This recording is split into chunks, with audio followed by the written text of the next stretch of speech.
Assalamualaikum warahmatullahi wabarakatuh. Perkenalkan, kami dari kelompok 4 mata kuliah Psikologi Pendidikan yang akan membahas mengenai teori belajar kognitif dan konstruktivis. Perkenalkan, saya Rizky Amalia yang akan memaparkan tentang teori belajar kognitif.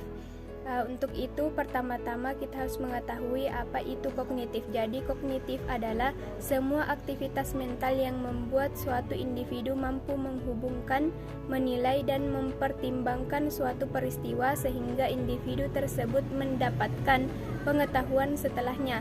Kognitif ini erat sekali dengan tingkat kecerdasan seseorang. Contoh kognitif bisa ditunjukkan ketika seseorang sedang belajar membangun sebuah ide dan memecahkan masalah. Kemudian berdasarkan penjelasan tersebut, maka apa yang dimaksud dengan teori belajar kognitif? Jadi teori kognitif adalah teori belajar yang lebih mementingkan proses belajar daripada hasil belajar. Teori ini mengatakan bahwa belajar tidak sekedar melibatkan hubungan antara stimulus dan respon, melainkan tingkah laku seseorang ditentukan oleh persepsi serta pemahamannya tentang situasi yang berhubungan dengan tujuan belajarnya. Teori kognitif juga menekankan bahwa bagian-bagian dari suatu situasi saling berhubungan dengan seluruh konteks situasi tersebut. Teori ini berpandangan bahwa belajar merupakan suatu proses internal yang mencakup ingatan, pengolahan informasi, emosi, dan aspek-aspek kejiwaan lainnya. Kemudian, prinsip umum teori belajar kognitif yang pertama, lebih mementingkan proses belajar daripada hasil. Kemudian yang kedua, tingkah laku seseorang ditentukan oleh persepsi serta pemahamannya tentang situasi yang berhubungan dengan tujuan belajarnya. Yang ketiga, belajar merupakan perubahan persepsi dan pemahaman yang tidak selalu dapat terlihat sebagai tingkah laku yang nampak. Kemudian yang keempat, memisah-misahkan atau membagi-bagi situasi atau materi pelajaran menjadi komponen-komponen yang kecil-kecil dan mempelajarinya secara terpisah-pisah akan kehilangan makna. Kemudian yang kelima, belajar merupakan suatu proses internal yang mencakup ingatan, retensi, pengolahan informasi, emosi, dan aspek-aspek kejiwaan lainnya.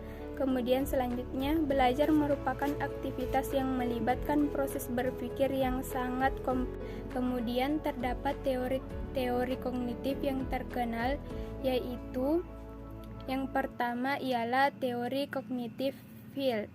Teori ini dikemukakan oleh Kurt Lewin 1892 sampai 1947.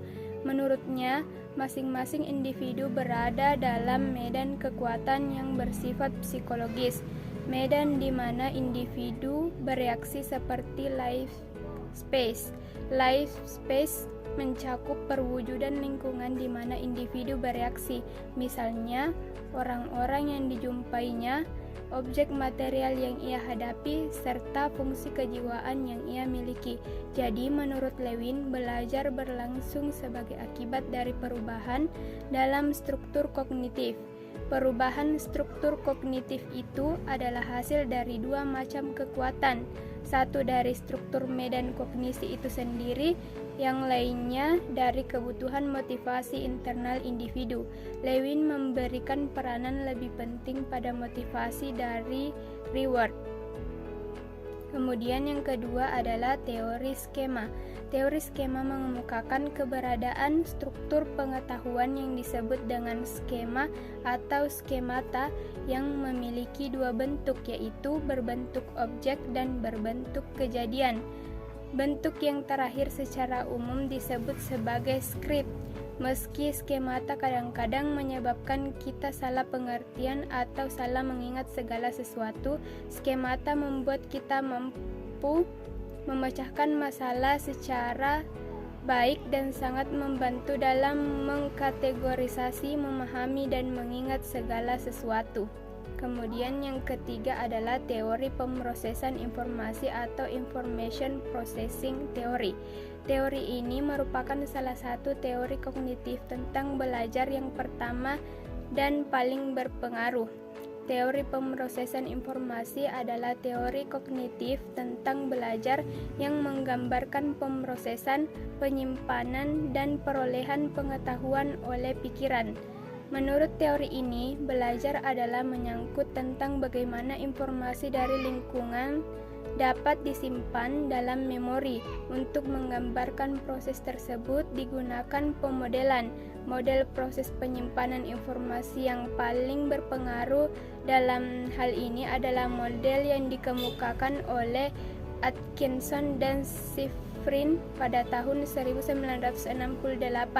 Model tersebut memiliki 3 komponen mayor, yaitu penyimpanan informasi atau information store, proses kognitif atau kognitif proses, dan metakognisi. Komponen pertama adalah penyimpanan informasi, yaitu tempat penyimpanan data yang digunakan untuk menyimpan informasi, seringkali dianalogikan dengan filing kabinet, buku alamat, hard disk komputer. Dalam model pemrosesan informasi, tempat penyimpanan informasi pada manusia tersusun dari 3 storage atau penyimpanan informasi, yaitu stimulus dari lingkungan, terlebih dahulu melalui sensory storage, lalu melewati short term memory atau STM, dan pada akhirnya berakhir pada long term memory. Kemudian komponen yang kedua adalah proses kognitif, yaitu tindakan internal intelektual yang mentransfer informasi dari satu tempat penyimpanan ke tempat penyimpanan yang lain. Proses-proses kognitif yang terlibat dalam pemrosesan informasi tersebut adalah perhatian, persepsi, rehearsal atau pengulangan atau latihan, encoding atau penyandian, dan retrieval atau pengungkapan kembali. Kemudian komponen yang ketiga adalah metakognisi, yaitu pengetahuan dan kontrol terhadap proses-proses kognitif. Metakognisi mengontrol dan mengkoordinasikan proses-proses yang mentransfer informasi dari satu tempat penyimpanan ke tempat penyimpanan aspek-aspek kejiwaan lainnya. Kemudian selanjutnya, belajar merupakan aktivitas yang melibatkan proses berpikir yang sangat kompleks. Materi pelajaran disusun dengan pola dari sederhana ke kompleks. Kemudian yang selanjutnya, perbedaan individu siswa perlu diperhatikan karena sangat memengaruhi keberhasilan siswa belajar. Maka dari itu, secara sederhana, teori ini menggambarkan bahwa belajar adalah aktivitas internal yang terdiri dari beberapa proses seperti pemahaman, mengingat, mengolah informasi, problem solving, analisis, prediksi, dan perasaan. Assalamualaikum warahmatullahi wabarakatuh. Perkenalkan, nama saya Ikramawati Amiruddin. Saya akan menjelaskan materi tentang teori-teori belajar konstruktivis. Belajar konstruktivis bukanlah hal yang baru, akan tetapi merupakan penggabungan dari beberapa pendekatan.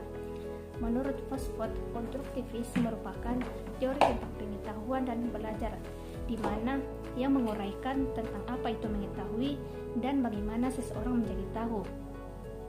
Konstruktivis memandang ilmu pengetahuan yang bersifat non-objektif, temporer, dan selalu berubah. Dari perspektif konstruktivisme, belajar dipandang sebagai belajar suatu proses pengaturan dalam diri seseorang yang berjuang dengan konflik antara model pribadi yang telah ada dan hasil pemahaman yang baru tentang dunia ini.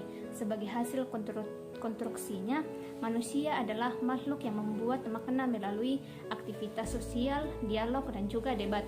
Dengan demikian, belajar menurut konstruktivis dapat dirumuskan sebagai penyusunan pengetahuan dari pengalaman konkret melalui aktivitas kolaboratif, reflektif, dan interpretasi. Menurut Egan dan Kauchak, ada 4 ciri teori konstruktivis, yaitu yang pertama, dalam proses belajar, individu mengembangkan pemahaman sendiri, bukan menerima pemahaman dari orang lain. Yang kedua yaitu proses belajar sangat tergantung pada pemahaman yang telah dimiliki sebelumnya. Dan yang ketiga yaitu belajar difasilitasi oleh interaksi sosial. Dan yang keempat yaitu belajar yang bermakna timbul dalam tugas-tugas belajar yang autentik. Dari beberapa pandangan konstruktivis yang ada dua pandangan yang mendominasi, yaitu individual kognitif konstruktivis dan yang kedua sosiokultural konstruktivis. Teori individual kognitif konstruktivis dikemukakan oleh Jean Piaget. Teori ini berfokus pada konstruksi internal individual terhadap pengetahuan. Teori individual kognitif mengemukakan tahapan-tahapan perkembangan pribadi serta perkembangan umur yang memengaruhi kemampuan belajar individu. Perkembangan kognitif pada manusia melalui 4 tahap. Yang pertama yaitu tahap sensori motoris yang berlangsung dari umur 0 sampai 2 tahun, di mana anak belum mempunyai konsepsi tentang objek secara tetap. Ia hanya mengetahui hal-hal yang dianggap melalui inderanya. Dan yang kedua yaitu tahap profesional yang berlangsung dari umur 2 tahun sampai 7 tahun, di mana anak mulai timbul perkembangan kognitifnya, tetapi masih terbatas pada hal-hal yang dapat dijumpai. Dan yang ketiga yaitu tahap operasional konkret yang berlangsung dari umur 7 sampai 11 tahun, di mana anak telah dapat berpikir konkret.